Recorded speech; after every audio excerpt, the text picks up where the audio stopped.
And as I told yesterday, that neither the initiation mantra is of any of the descendant of Mahaprabhuji, and nor the method or the sampradaya is of any of us.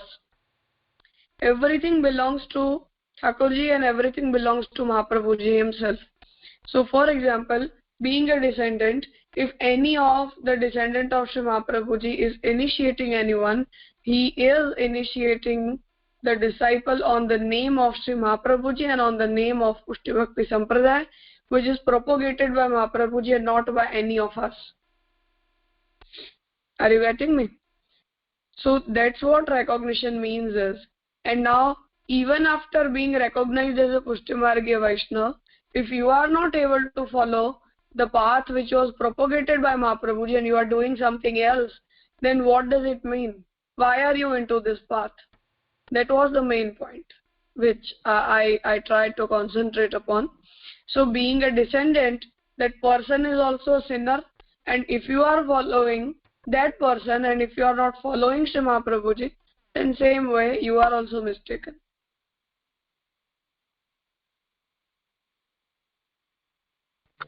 Ji Raja. To perform religious duties, sanctity is a must. It should be remembered here that there is a lot of difference between purity and cleanliness. For example, while taking a bath, a person may shampoo his hair and apply medicated soap and have cleanliness. But a person who performs a religious duty can attain purity only when he concentrates on Bhagavan with pure in mind. Take Charnamrut, nectar of feet, and affixes a tilak on the forehead. What is called cleanliness is common practical life is not always purity. Rules regarding sanctity and purity are narrated in scriptures. One can attain sanctity by putting these rules into practice. There are two kinds of sanctity: internal purity and eternal purity. So it's saying that being pure and being clean are two different things. So when you're clean, you're physically clean, and when you're pure, the inside, or your like Atma is pure and clean. And there's certain steps you have to take to be pure and also clean.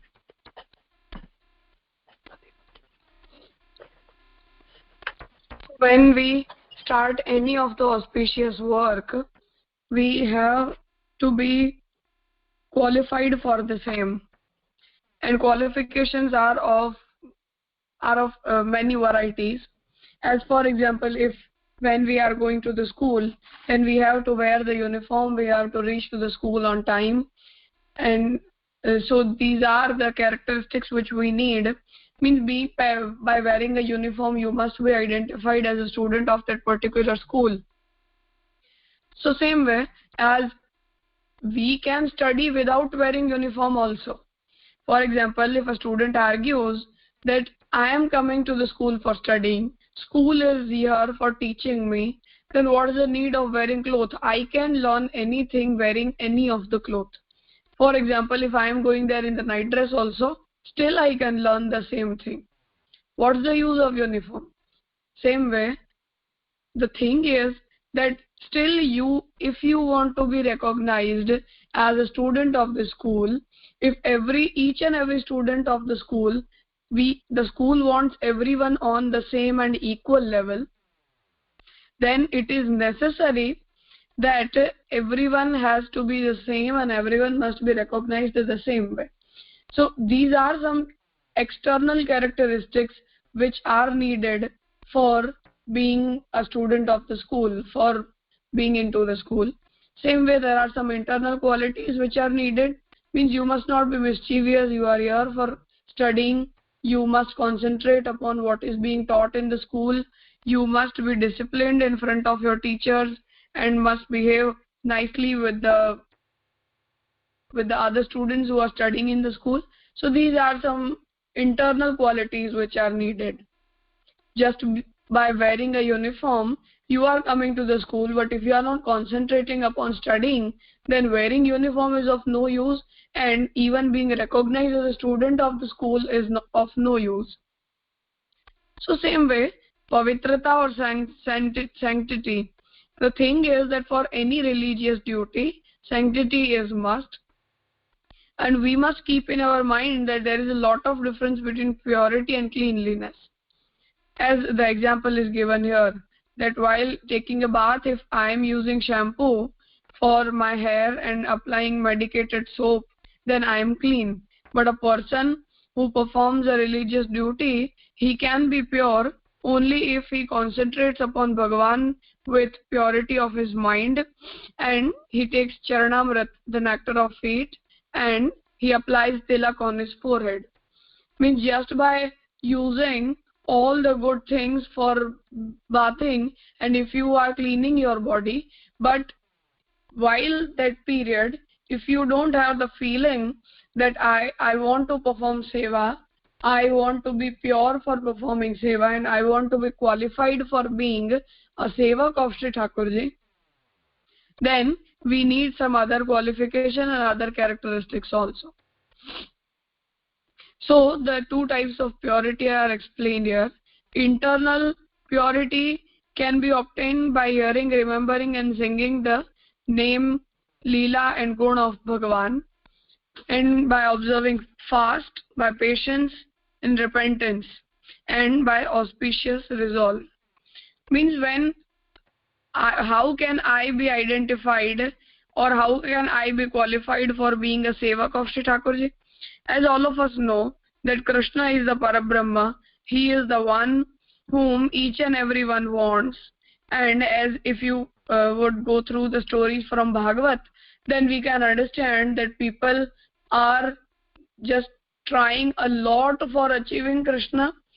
As the Brahmaji, the example of Brahmaji is given, that Brahmaji also wanted to have prasad of Sri Thakurji, so he came in the form of a fish in Yamuna river, and when Bhagwan was washing his hands after having food, Brahmaji, the food particles which started flowing in the Yamuna, Brahmaji in the form of the fish had those particles in his mouth. So we can understand that we are taking Krishna for granted, we are taking Krishna Seva for granted, but Mahaprabhuji has given us a huge thing, a huge concept which no one had ever imagined, and no one has a reach to that without Sri Mahaprabhuji. If you don't take support of Sri Mahaprabhuji, no one can reach near Krishna. We don't have the capacity to be near Krishna. If Brahmaji is not able to have prasad of Krishna, but we are having prasad of Sri Thakurji daily at our place, but we don't value that. So the thing is that Krishna is Parabrahma, he is the one whom we are here for, but achieving Krishna is not a game. We cannot take it for granted.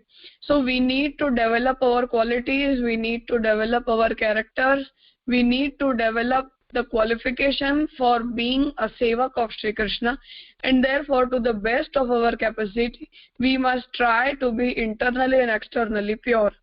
For internal purity we need to have in our mind that I am sevak of Sri Krishna, and whatever I am doing, as I am blessed by Krishna, I am able to perform seva of Sri Thakurji. Other than that, I don't have any capacity of doing so. So by having the devotion in our heart, we can be internally pure, and external purity are obtained by taking bath in accordance with spiritual scriptures, sprinkling water by pronouncing mantra, etc. So the method of external purity are explained in our Shastra, so those can also be observed for being able to be more and more pure, for being qualified in the seva of Sri Krishna. As you can understand these things, that if a guest is arriving at our place, we try to give him some special treatment. Means being a family member, however we live, however we have our lifestyle around, but when a guest arrives, we try to give something extra, we try to give something more, we try to give him more facilities.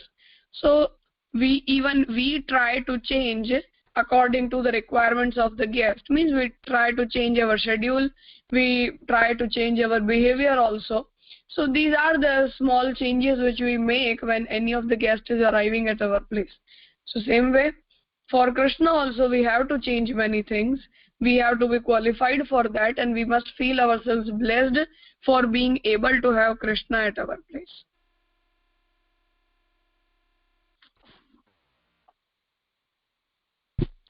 Jiaja.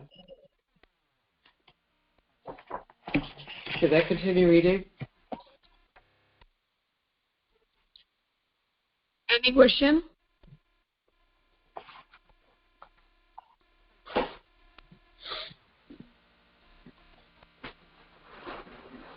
Fine. Continue. Internal purity. Internal purity can be obtained by hearing, remembering, and singing the names Lila, Gun of Bhagwan, by observing fast, by penance, and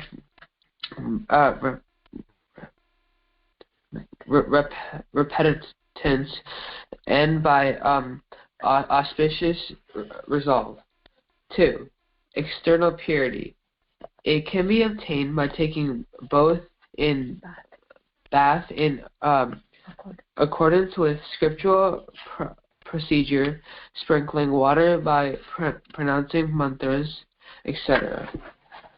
Both kinds of purity can be attained through the initiation of mantras. Bath taken for the purpose of holy work, like receiving initiation, purifies the body. The disciple attains the internal purity of his body by observing fast with faith. The repentance that I was deprived of such excellent things like initiation up to this much time purifies the mind of the disciple. The disciple reaches initiation and receives any initiation as a resolve to carry out their religious duties. The body and the mind of the initiated disciple, which have been purified by bath, fast, and repentance, become worthy of receiving mantra by the auspicious resolve to follow rules of the sampradaya. The holy mantra of the name of his favorite god, heard from the Guru's mouth and uttered by his own mouth, inspires him to carry the out his religious duties. So those are just examples of how to be internally and externally clean. To be internally, clean and pure. So you can, for like purity, you can like recite mantras, and then for like physical cleanliness and purity, you can take showers during designated times, and that's just to get you ready for like receiving to receive initiation, and you take showers before you go into seva.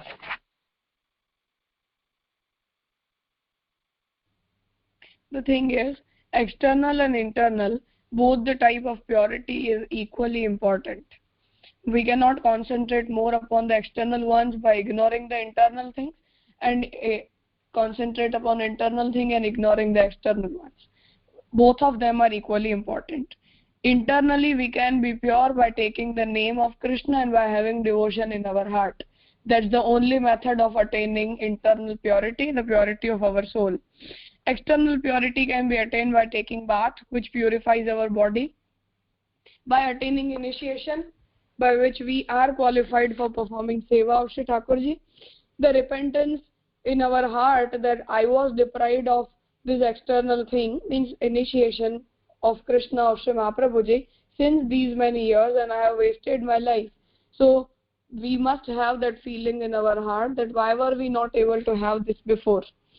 The disciple who receives initiation as a resolve to carry out his religious duties, the body and the mind of the initiated disciple, which are pure by bath, fast and repentance, they become worthy of receiving mantra.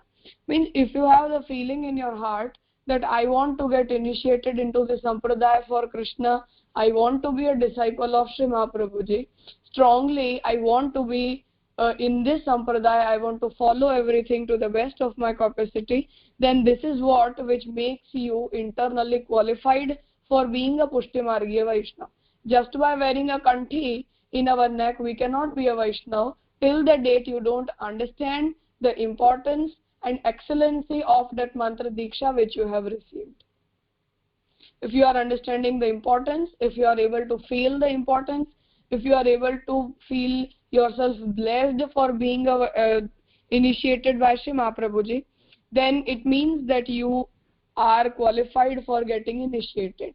And if you don't have such feeling, just by wearing a kanthi in our neck, just by keeping a photo of Sri Mahaprabhuji in our house, and merely taking everything for granted rather than understanding things properly, rather than feeling yourself blessed, rather than being able to fulfill all the duties which are expected by Sri Mahaprabhuji, you cannot be identified as a Vaishnava, and wearing that kanthi doesn't mean anything. So these are some external qualities which are needed. And internally, you must have devotion of Shri Krishna.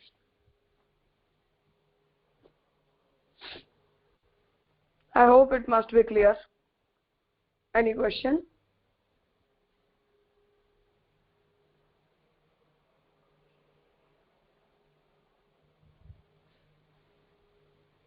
Fine. Can you people hold for a minute? I'll be here. We'll continue with the topic of qualification also, so that we can end the chapter. Just hold for a minute, please.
Hello? Yeah, we can continue now.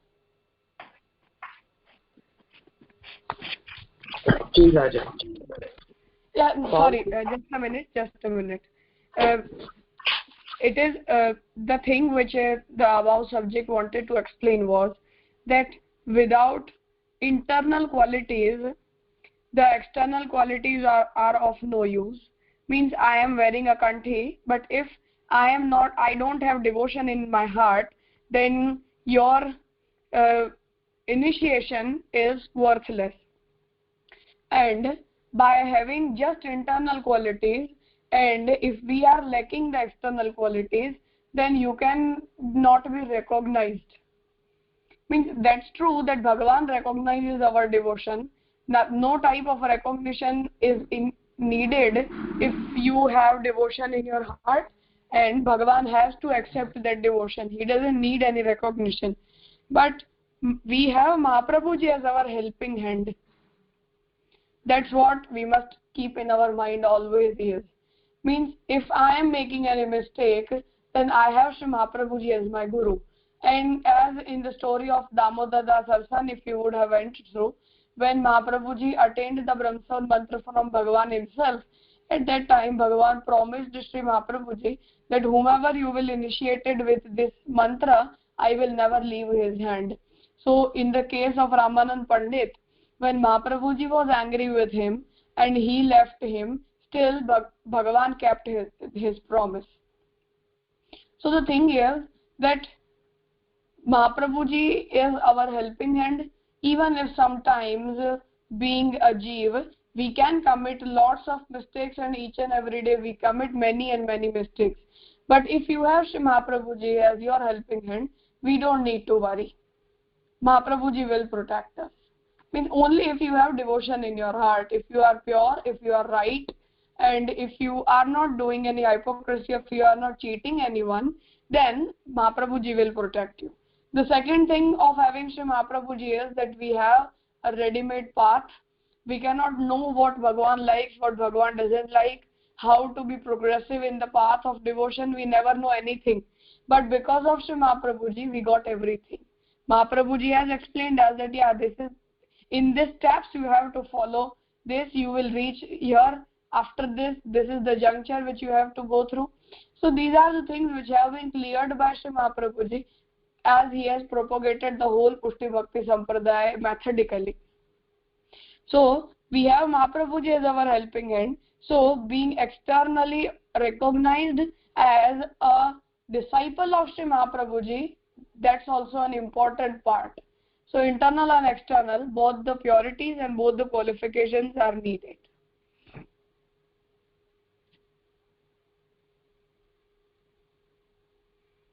But we must be very sure that Krishna is not a copyright of Sri Mahaprabhuji and not even the initiation given by Sri Mahaprabhuji. He is free.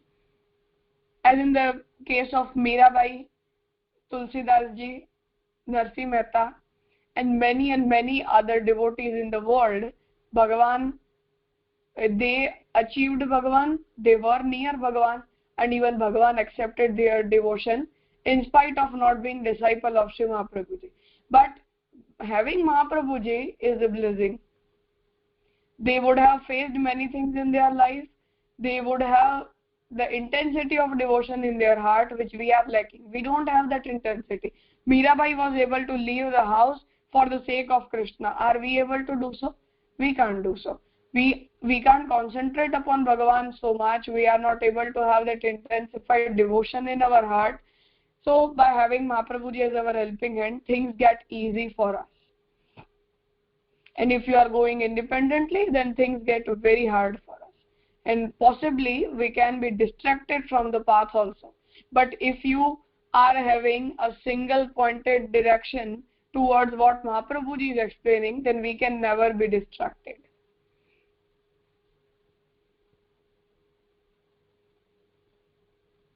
Yeah. Now you can continue. Qualification. Bhagavan, in the world of his Leela, has made the beings different natured. Together with it, Bhagwan has also created different paths of religion so the beings may obtain their welfare in accordance with their respective nature. For example, Pushti beings can follow the devotional path of Pushti, and Maryada beings can follow the scriptural path of action, knowledge, and worship for this purpose. An obedient servant does his work as a duty entrusted by his master. He believes that he does his duty for his own good. Similarly, in the world of Bhagwan's Leela, every being has to know his own nature, the sentiment in seed form, and interest in marg, choice, etc., and should enter into sampradaya in conformity with it. All beings attain welfare in this way. Contrary to this, in spite of their divergent interests and nature, if all beings start to follow one and the same sampradaya, they can never achieve their goal. To avoid such a diversity, special arrangements are made with every sampradaya of granting initiation so that every being may enter into the marg according to his nature, eligibility, and interest, can attain his own welfare. So it's saying that Bhagwan has created different beings of different nature, and so he's done so, and so when all these beings have different paths of and some beings aren't meant to move on, and all the beings aren't meant to go into one path, and there's certain restrictions and barriers that keep them from doing so.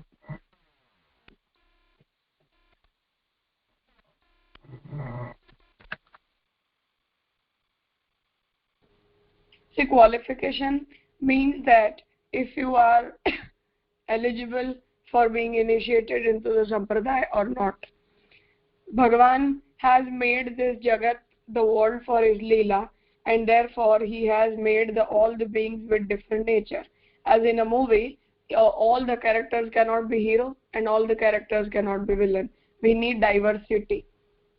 Each and everything we need diversity. So even Bhagavan has also created different paths of religion so that beings may obtain their welfare in accordance with their respective nature. For example, the people who are from the Muslim religion, the people who are from Christianity, it doesn't mean that they are wrong. And we cannot even make each and every human being on this world a Vaishnava. We cannot make everyone a devotee of Krishna, because Bhagavan himself, with his wish, he has made everyone different. So we can't even expect that everyone must be Vaishnava. We can try to explain them so that if he is a Pushti being, he will surely be influenced toward our path.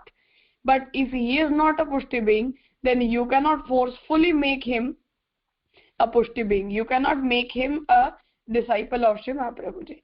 So Bhagavan has made everyone with a different nature, and the person having that nature gets attracted towards the same path. So in this world of Bhagavan's Leela, every being has to know his own nature.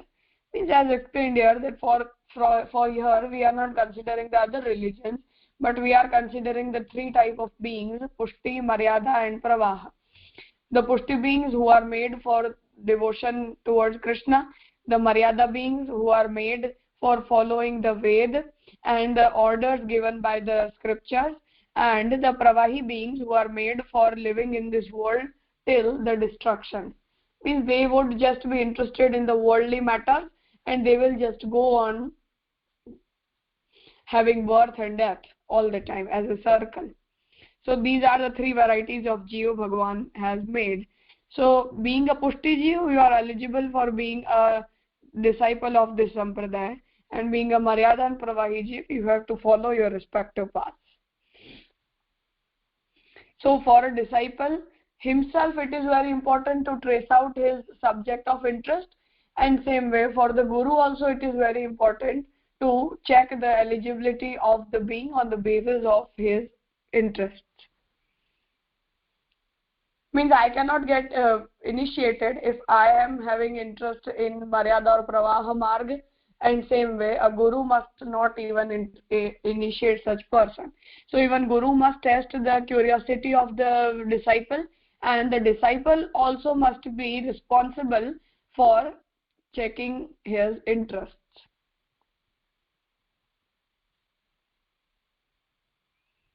It must be our personal choice. That's the main thing. A child of a Vaishnava has to be a Vaishnava. A person living in the family of a Vaishnava family has to get initiated. These are the wrong things. So everyone must get initiated into a sampradaya with their own independent personal choice.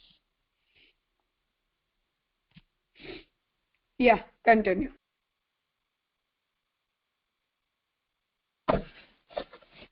Initiation serves the purpose of entrance door for any sampradaya. Before giving initiation, Guru should see whether the nature of the seeker will suit his sampradaya, or whether he is worthy to enter into his sampradaya. The Guru is the protector of sampradaya, just as the protector or doorkeeper of the house performs his duty as whom to allow and whom not to allow. Similarly, it is the duty of Guru to disallow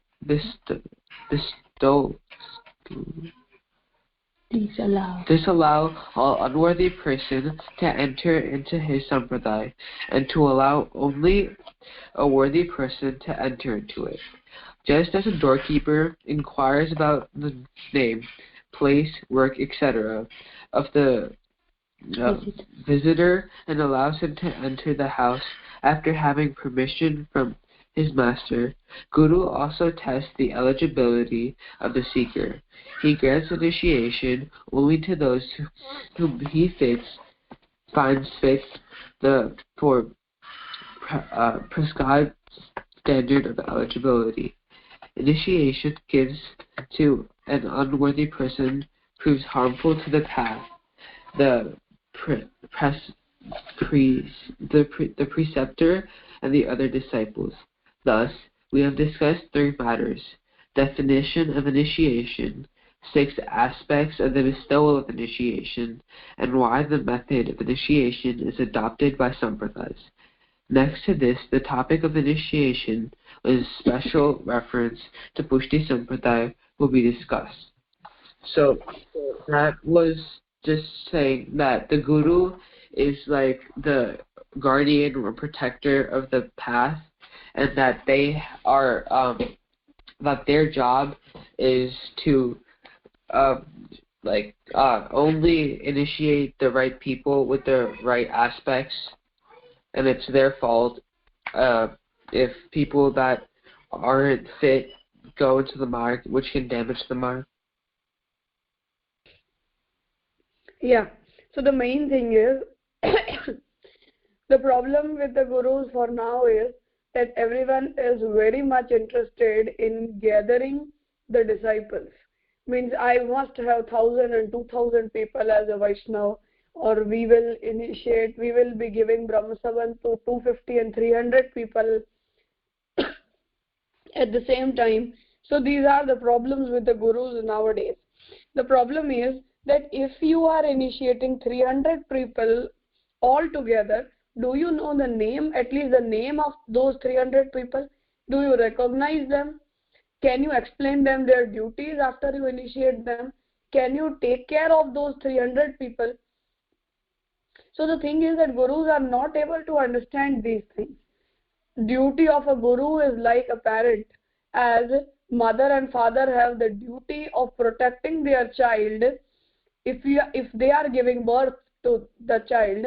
Same way it is the duty of the guru, if you are initiating even a single person into the sampradaya, it is your duty to take care of the person, that how he is doing, how your disciple is doing. As I gave the example of Shri Mahaprabhuji, that the disciples who used to accompany Mahaprabhuji and who used to stay with Mahaprabhuji for a long time, at night when everyone slept, Mahaprabhuji used to take a round around them to check if what they are doing, if they are concentrating upon the devotion towards Krishna or they are having gossips. So this is what the duty of a guru is. You have to take care. And as we find in the story of the 84 Vaishnavas, that whomever Mahaprabhuji told to start seva, Mahaprabhuji stayed at their place for 2-3 days and taught them how to perform seva. He never left them alone. So it is the duty of a guru, as he is the protector of the sampradaya. And we are facing the result of the sin of those descendants of Sri Mahaprabhuji who initiated wrong people into our sampradaya, and now the whole sampradaya is being corrupted because of them. And even the descendants themselves, they are not qualified. How can they check the qualification of anyone else? So the thing is that by initiating a wrong person into the sampradaya, we are disrespecting Mahaprabhuji, we are disrespecting Shri Thakurji, and we are disrespecting the tradition of the sampradaya, the very holy tradition of our sampradaya. So a disciple must be very careful about what he is doing. In same way, guru must be more protective for initiating anyone into the sampradaya. So in this chapter we learned about the general characteristics and the requirements of the initiation process, and now in the next topic specifically we will concentrate upon the initiation methods of our sampradaya only. So if anyone has any question, we can discuss them in the upcoming week, and then we will continue with the subject. Let us conclude here.